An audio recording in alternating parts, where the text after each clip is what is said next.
Hello, good afternoon, and welcome to Real Issues. My name is Awadi Kansan. It's nice to have you back on this program once again. On today's edition of Real Issues, we're doing it a bit differently from the way we normally do it. We are at the University of Rivers State University today, and we'll be talking about graduate employability.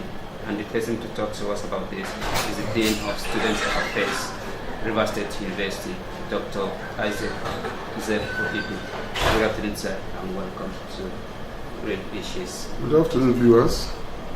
It's nice to have you here, sir. And we're talking about students' employability. Why it is very difficult for most graduates to gain employment when they leave universities. We deal a lot with students. We interact with students and graduates alike. What do you think? How prepared are these students when they leave universities to face the labor market? Yeah, first, there are basically two challenges graduate face with respect to employment. In fact, three challenges they face. The first challenge they face is that of employment opportunities. In this country, we do not have enough employment opportunities to absorb the number of graduates the universities and other institutions are turning out. And that is mainly because of the level of development of the country. We don't have enough industries, we don't have enough service companies, we don't have enough investment in agriculture that could absorb these graduates as they come in. Now, the second challenge they face is some of them are unemployable. Indeed, some of them do not have the requisite skills for employment. So you can even find where there are employment opportunities, yet some of them are not able to meet the requirements of employers to take them in. And that basically as a result of the training. And most people associate this inadequacy with universities. No, it's not merely universities. We have problems right from primary schools. Some of our students, our graduates, when they came into the university, they actually come in unprepared. They're coming unprepared. And one way or the other, for certain reasons, you will see them eventually graduating. And then when they graduate, despite the deficiencies they had during their primary and secondary education, they are not able to fit into the labor market. So it is a societal problem generally. Now, the third challenge the graduates face is underemployment. Some of them got employment opportunities, some of them have the requisite skills, but the jobs that they find are not appropriate for the skills they have acquired. So you see what we call a deficiency, a gap between ability and the job they do. And of course, we have three dimensions there. We could have a situation whereby we have what they call a fit surplus. A situation where the graduates have ability that is more than the job they are supposed to do.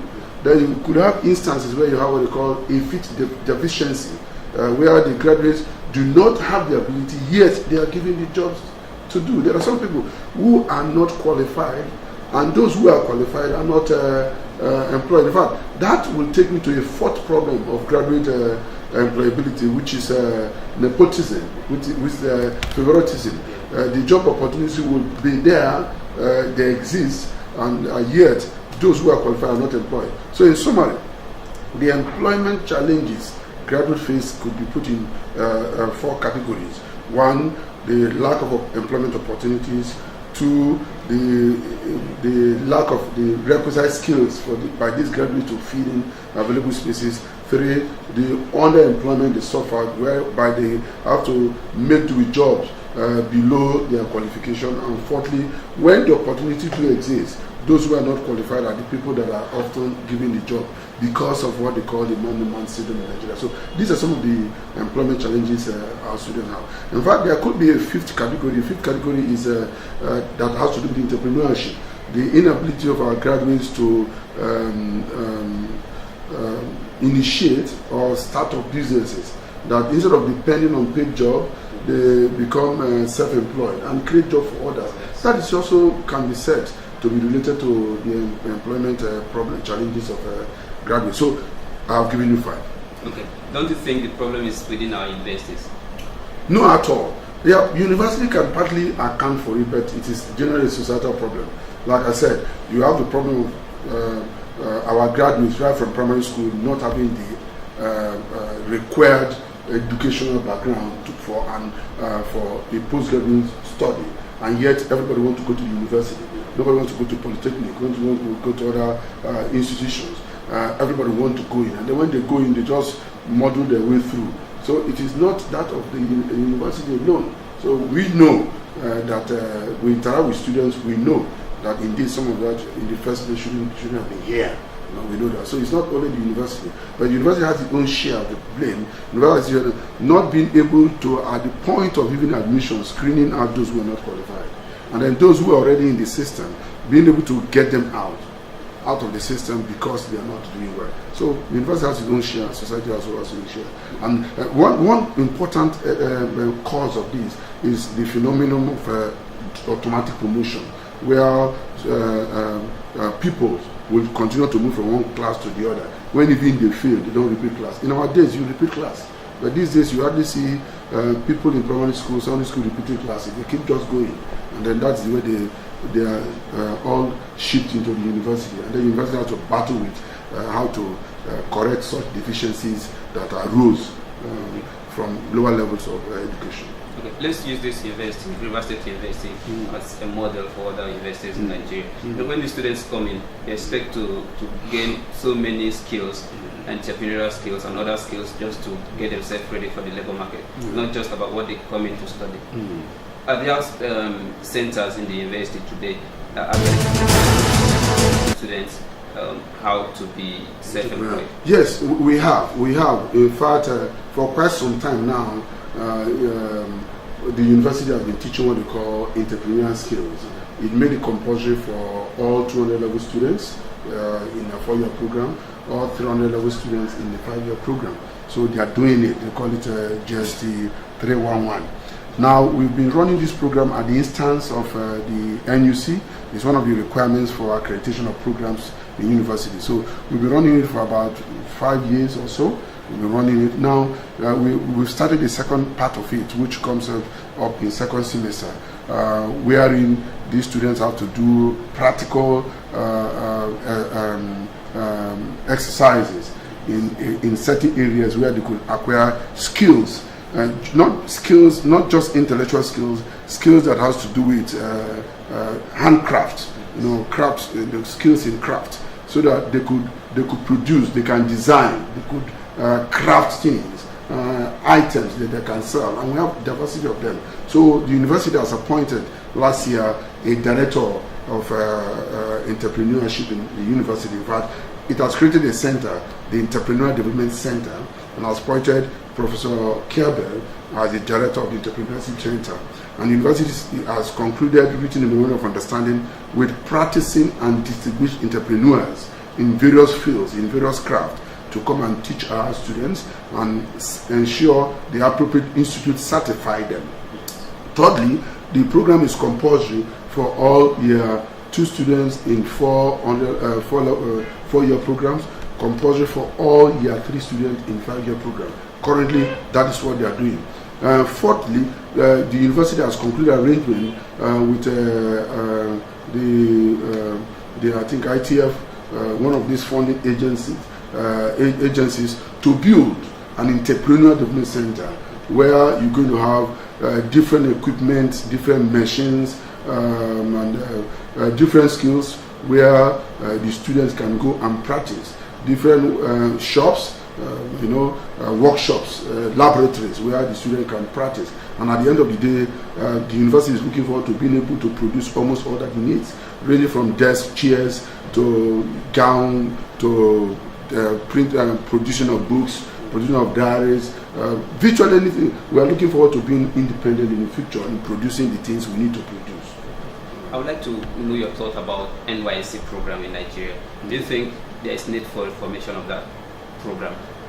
Is there a need to reform it? Because most of the students, when they graduate and they go for NYSC, they send them to classrooms when they don't have the skills. They are not even supposed to be there in the first place. Instead of skill acquisition, they send them to classrooms. Yeah, the program is a very good one. Yes. In fact, from the perspective of those who designed the program, they did very well. But it has been abused over time.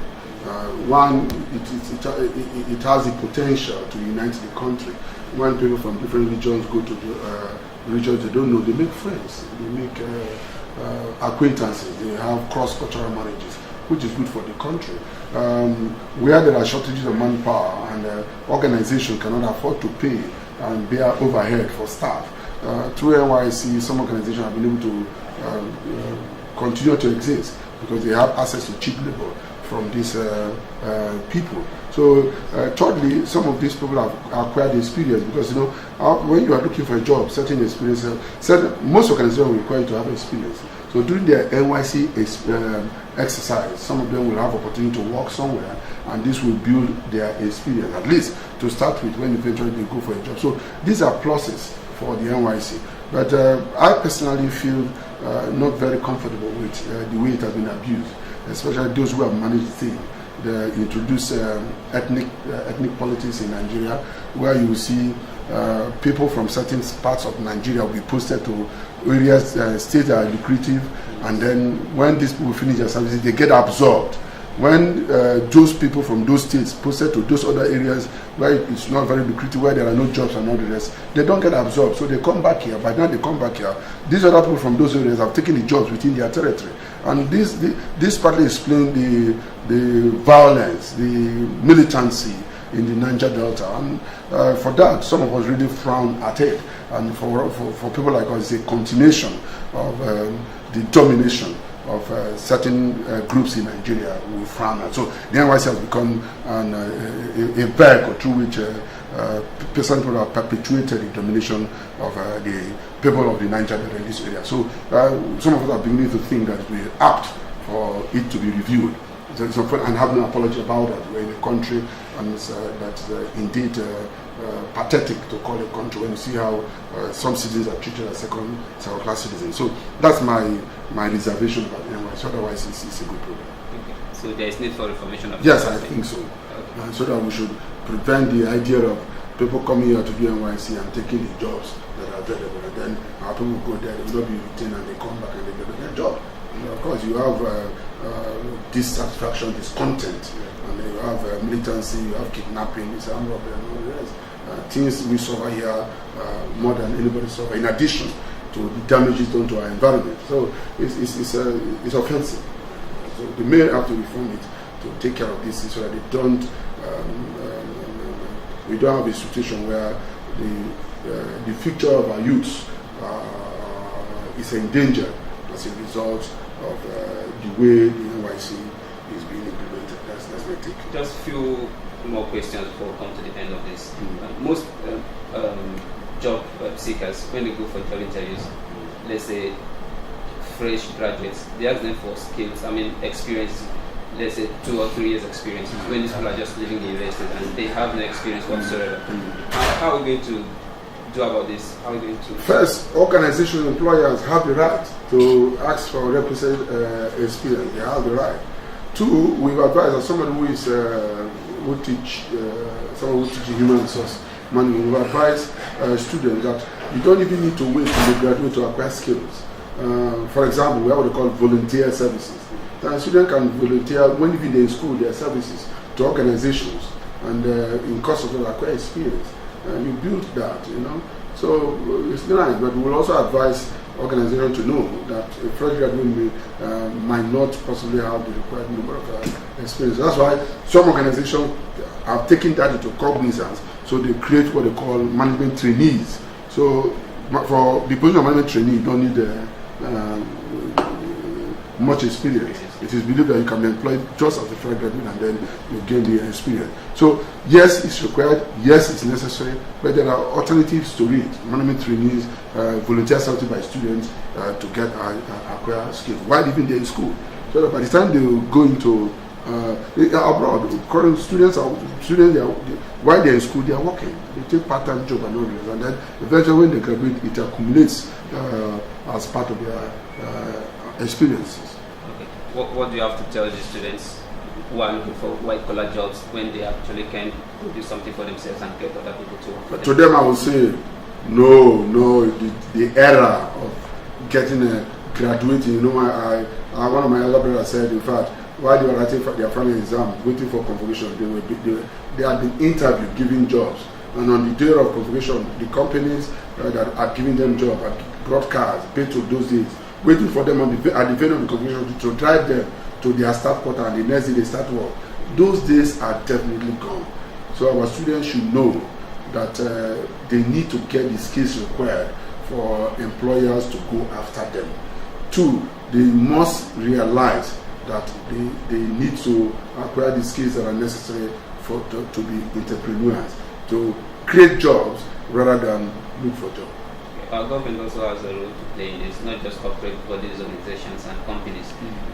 What's government doing about? Do you have any idea about what government is doing about unemployment in this country? Yeah, government is doing. Government says they have programs, a number of programs we talked about.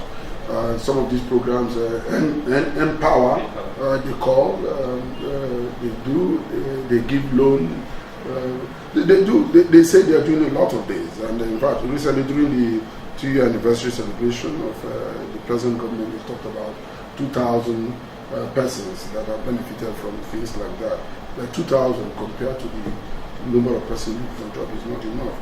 I don't believe that government can create all the jobs that Nigerians will need, and we should stop that expectation. Government should create the enabling environment wherein individuals can be encouraged to set up businesses to absorb people. And for the Niger that I've said before, the resource control is paramount. If, the days of our parents, children were born into employment, not unemployment.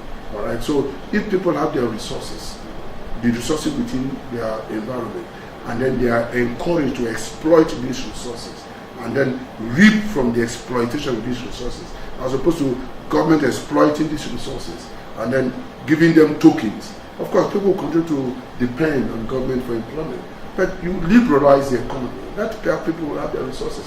Not for every region of this country, there is a peculiar resource that affords that region a comparative advantage. And if that region, and that's because we are not able to do that, that's why states go cap in hand to Abuja to beg for allocation. Some states cannot sustain themselves because they do not exploit their resources. Those of us who are economic program, we said, for any society to develop, man must exploit his environment.